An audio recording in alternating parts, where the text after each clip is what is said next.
He's a great guy, I will tell you that. You're fired. So, I've been dealing with so many politicians lately. I see them all over the place. Sadly, politicians are all talk and no action. They're not going to get you to the promised land, that I can tell you. And I've heard it. And, I heard one of them today saying something that I say all the time. You know what that is? Do you know the expression? Right? Say it. No? Well, they do. They copy that too. Right? Make America great again. I say it. I actually have an application for copyright for a long time. And then a certain politician got up, he said, make America, he saw me make a speech. I was talking about making America great again, which is my theme, which is important. I could come up with other themes, so can they. But they copy my themes all the time. So Mike Huckabee, the other day, he announced he's a really nice guy. And by the way, the politician was Scott Walker, and he's a very nice guy also. And he was up in my office about 4 or 5 weeks ago, gave me a plaque. But then he copied my theme. I don't like it. So Mike Huckabee, another one I like a lot, but he said the other day that he's not going to cut Social Security, Medicare, and Medicaid. Well, I've been saying that. I'm the only one that's been saying that. So he saw I got this massive, crazy standing ovation. But here's the problem. If they didn't cut it, there's nothing they can do about it because they're not going to bring money in. I know where the money is. I know how to bring it in because that's what I do. I've really done a good job. I built an unbelievable company. I deal with Europe, and I deal with Asia. I deal with China all the time. Made a lot of money in China. The Bank of America building, people don't understand. I own a big chunk of the Bank of America. I beat China. That's how I got it. 1290 Avenue, my biggest floor plates in Manhattan. I beat China. They're not happy. They don't like me. I like them, actually. I have them in my buildings. In fact, the largest bank in the world is in Trump Tower, China Bank. It's the largest in the world, a bank from China. In fact, when the chairman came up to visit me, that's a thing they do. They sign a lease, and the chairman comes from China. And it's their head branch in the United States. They pay me a lot of rent. I like that. As opposed to us, we give the money back to them. And the chairman came in. I said, so tell me, how big is your bank? Compare it, let's say, to Citibank. He goes, Citibank is a small subsidiary. It's true. They have 400 million customers. So I respect China, but they're killing us because we have leaders that are incompetent. We have a president that either has bad wishes or is grossly incompetent and certainly can't negotiate. And the new trade deal, by the way, is a disaster. They don't talk about currency manipulation. That's the tool where all these countries are beating us. And they don't talk about it. The other thing is they talk about large areas where you have 9 countries and 11 countries. Well, that's not the way to do it. You have to do individual countries because nobody treats us well because they have no respect for us. But some treat us better than others. You understand that. Now, when you do a vast number of countries, the bad ones get what's called favored nations. They get something that is very positive for them. And the good ones, the good ones. But the bad ones take advantage. So the trade pact is a disaster. They have to talk about currency manipulation. Now, I've created tens of thousands of jobs over my career, tens of thousands. And I would be the greatest job president ever, in my opinion.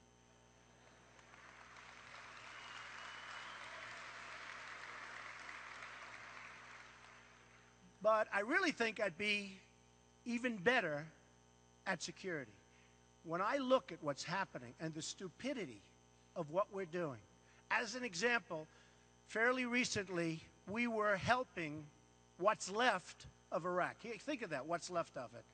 Because, by the way, Iran has most of it, and the rest of it's had by ISIS, okay? So we spent $2 trillion. $2 trillion. We lost thousands of lives, and we have wounded warriors all over. I love the wounded warriors. They're the bravest people. Bravest people.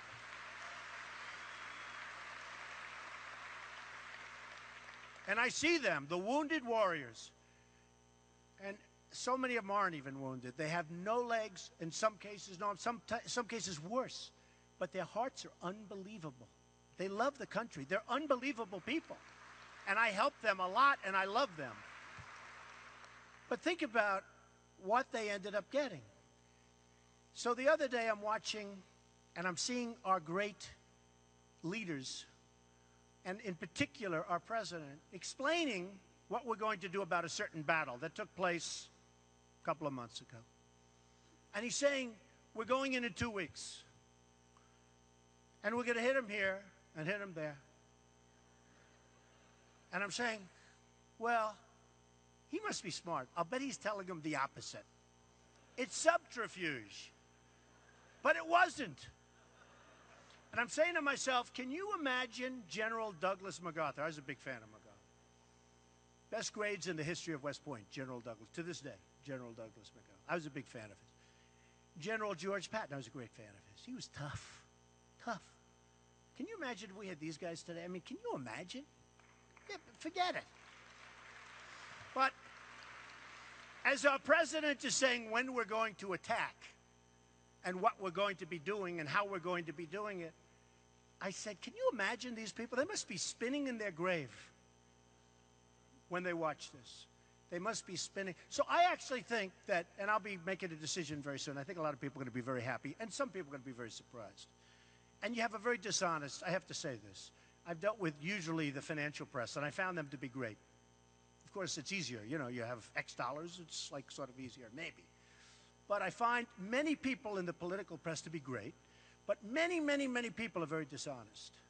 Very dishonest. The political media, I think they have a lower rating than Congress, which is pretty hard to do. They have a lower rating than Congress. You know, it's sort of funny. Once some jerk wrote a story the other day about me. So I built up a net worth that's like close to 10 billion. It's probably over 10 billion. I employ thousands of people and literally tens of thousands over my life. Think of it. I have a show that was the talk that, by the way, they want to renew it so badly. I'm saying no. Can you believe it? I give up a lot. You know, when these politicians run, they win, they lose, they run again, they win, they lose. It doesn't matter. It's just like a cycle. Doesn't matter. They win. You have guys that didn't win elections that are running for president. It's not supposed to be that way, right? Isn't it? But they run, and they lose, or they win. That's what they do. When I run, and if I say yes, and a few of you people pretty much know what I'm going to be doing, you know what happens? I give up hundreds of millions of dollars, and they can scoff, but I give up a tremendous hit television show because they have equal time rules. You're not allowed to be running for office. You believe it? You can't have a show and run for office. Explain that. Now, Obama can go and do all the shows on television, but you can't have a show. Explain the equal time crap to me. Okay?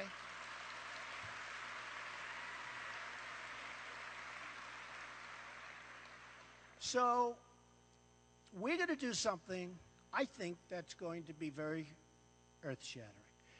And I ask, a lot of times I'll ask people, when was the last time you saw our great country? I love this country. But when was the last time you saw the United States win something? Positive news. Positive. Do you have any positive news? When did we beat China? You know, they just overtook us last year as the #1 economic power. You know that. We're now second. Unthinkable. It's unthinkable. And by the way, that's because they suck all the money out of us. And then what happens is even worse. They take it from us, and then they loan it back to us. They have trillions of dollars of our debt. We're paying them interest. But when was the last time you saw anything good? When did we beat China? When did we beat Japan? You know, Japan is rearing its head again. They're devaluing their currency, the yen. Big league. Big league. They're devaluing. And we have people that sit around, don't let them, we don't do anything. They send their cars in by the millions. They make a fortune. When was the last time you saw a Chevrolet be sold in Tokyo, okay? Doesn't happen. It doesn't happen. They don't let them come in, and if they did let them come in, the people wouldn't buy them. And I don't mind the second part, but the first part is not acceptable. It's not acceptable. And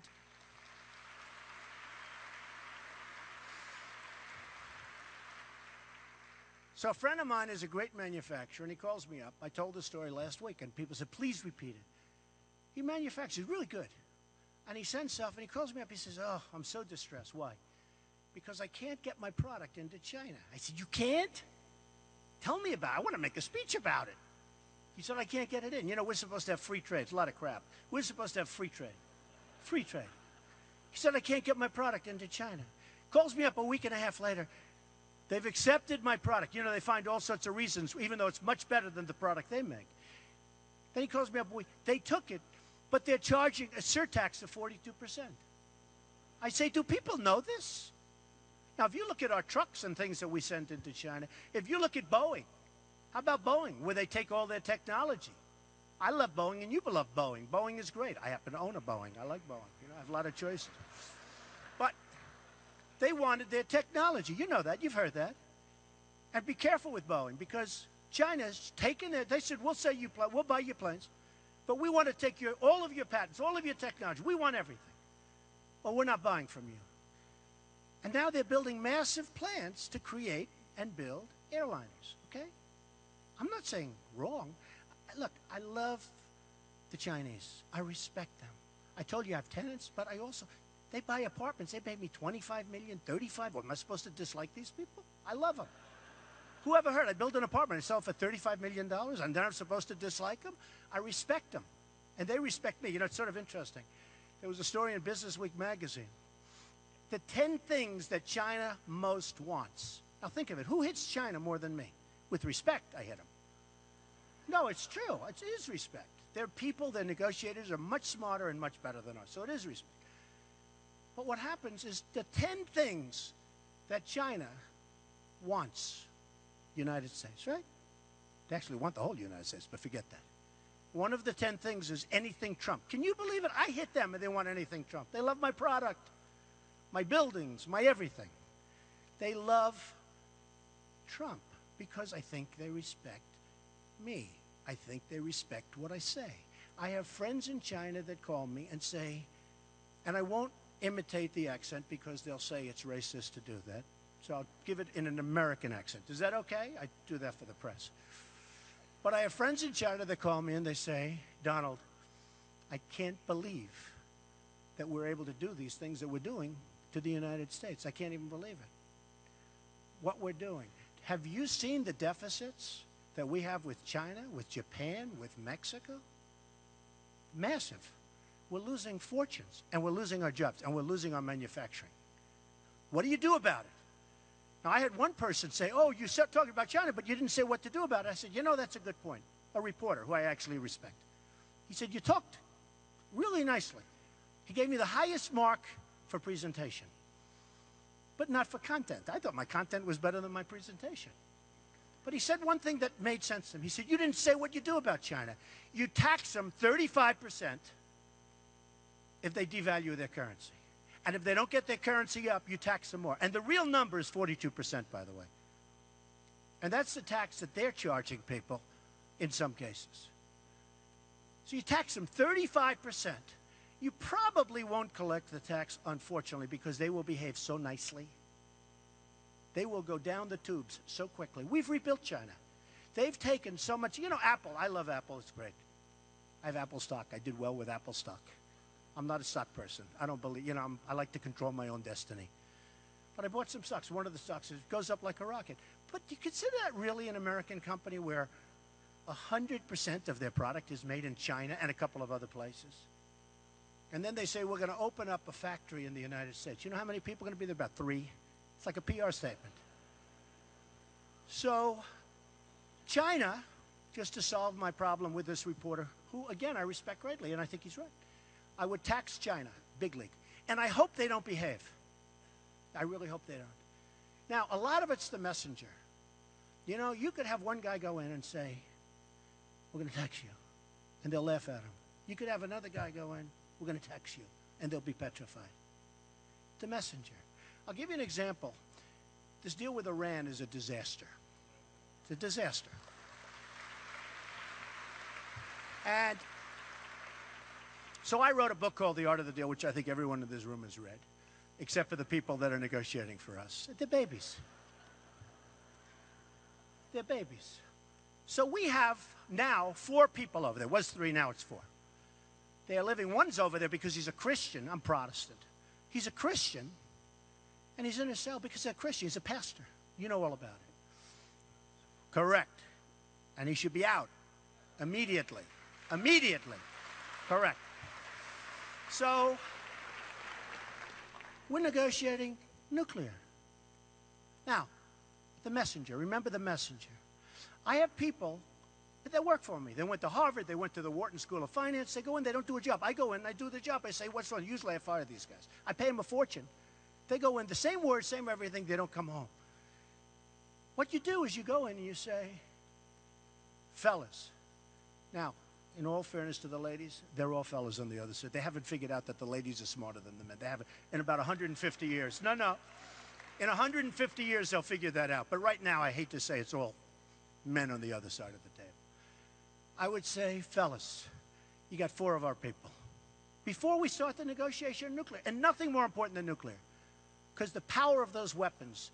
I mean, Obama talks about global warming. It's the biggest problem we have in the whole world. Tell Tom Brady, who had 12 feet of snow in front of his house in Boston, about global warming. You can't get out. Then they'll say, oh, but that's local. You know, it's funny. They start off with climate change. Now the new one is extreme weather, you know. They had global warming.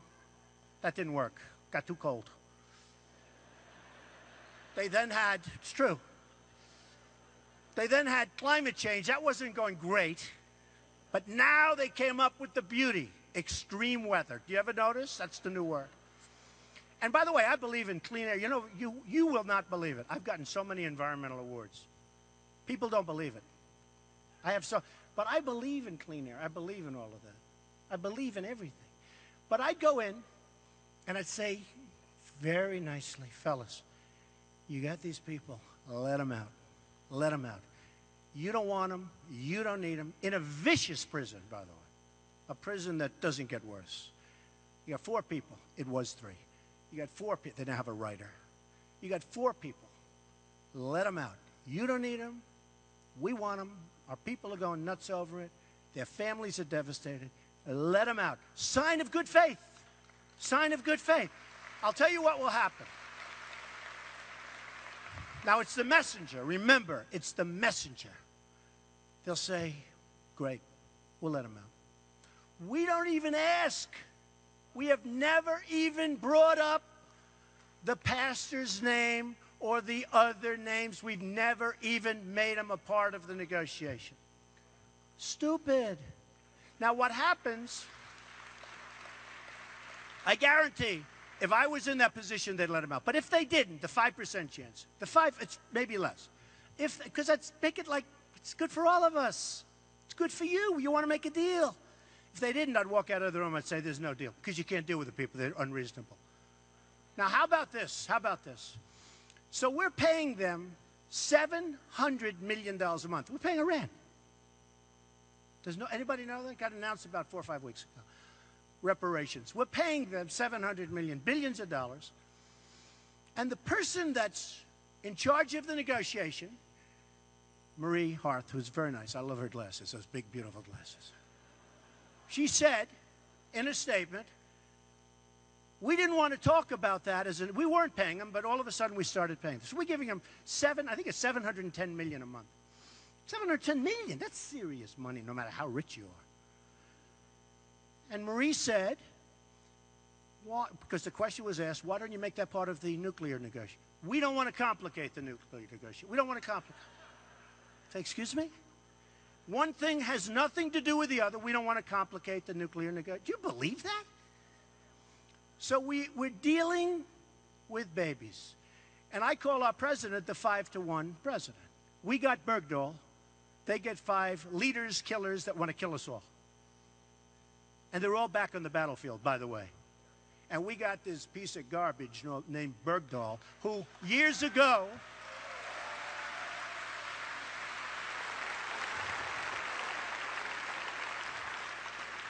who years ago we would have shot for treason, and now they're saying, well, you know, he doesn't feel good, he had a hard life. When I saw his father standing with Obama, I said, whoa, whoa, whoa. Whoa. I love the guys at Duck Dynasty. They stay at my luxury hotels. But this did not look like Duck Dynasty, guys. This was just...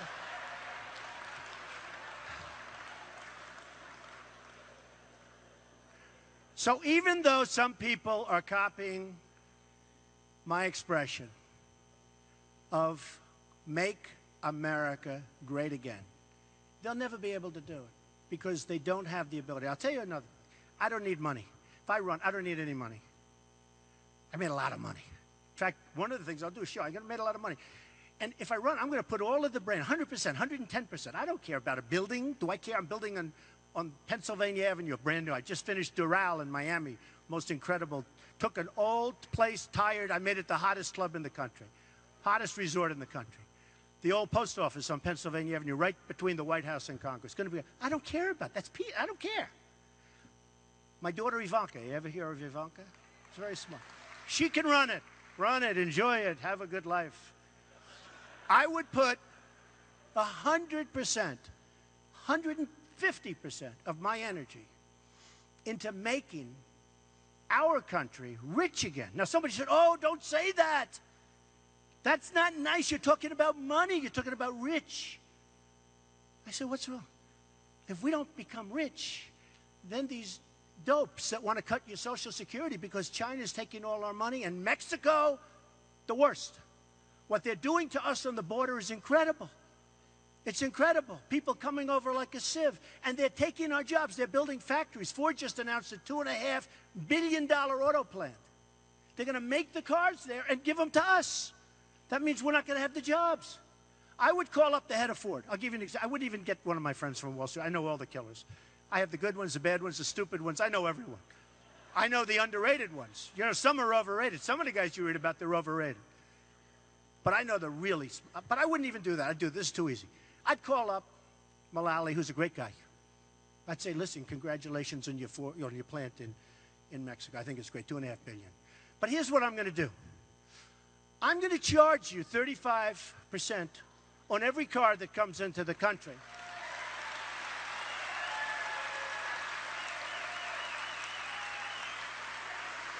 And because you're not building it in the United States, and we're not going to let you come across with the illegals, the cars, we got everything coming across.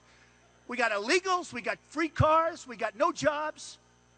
I am going to charge you 35% for every car that's made, or truck, or part, made in that factory. And you're going to pay it. And he's going to say, no way, no way. Here's what's going to happen. The lobbyists will come and see me, but I don't give a shit about lobbyists, okay? I don't care.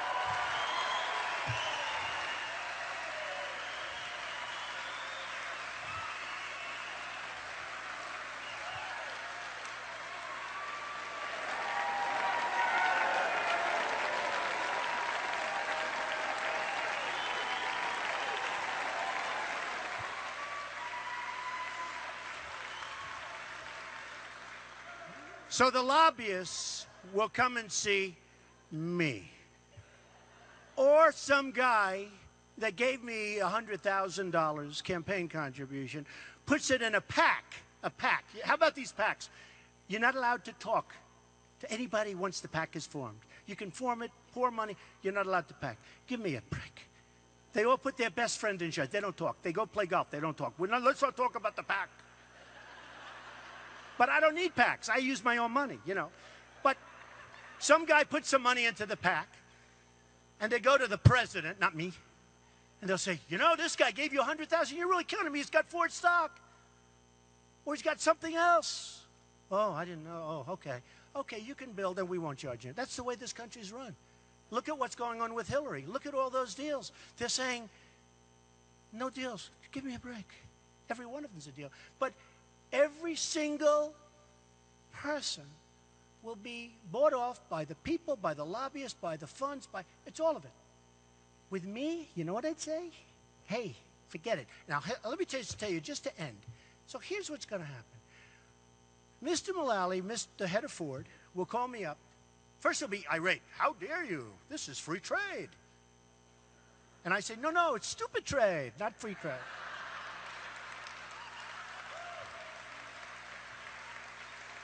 And I like him, by the way.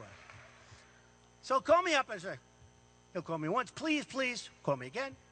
By the end of, I would say maximum 1 week, probably one day, he will announce that they're not building the plant in Mexico, that they're going to build it in South Carolina or Tennessee or this or that.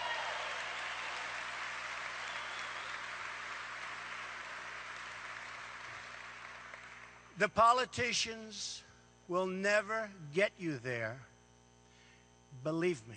So I'm going to be making a decision very soon. Now, you know, I say it, and it's very funny. I have the biggest crowds. I have the biggest standing ovations. And not because they like me. I think I'm actually a nice person. I think I'm a nice person. But it's not because they like me. I have the biggest crowds. I get the biggest standing ovations. And then I read these sleazebag reporters. And they say, Donald Trump had a smattering of applause. A smattering. And they'll say about some guy that's a loser politician that's up and nobody's even watching him, he gave a brilliant speech. They're very dishonest. But I will say this. Our country has tremendous potential. We have to act quickly. We cannot let it continue to go down the drain. It can be turned very fast. For my friend, the reporter, China will be taxed big league. And we're going to bring jobs back to this country. We're bringing jobs back, and if we don't bring the jobs back, we're bringing the money back. I don't care. I'll take either one because the money relates to the jobs. Mexico will not be taking advantage of us. They will not be having open borders. And the greatest builder is me. And I would build the greatest wall you have ever seen. The greatest.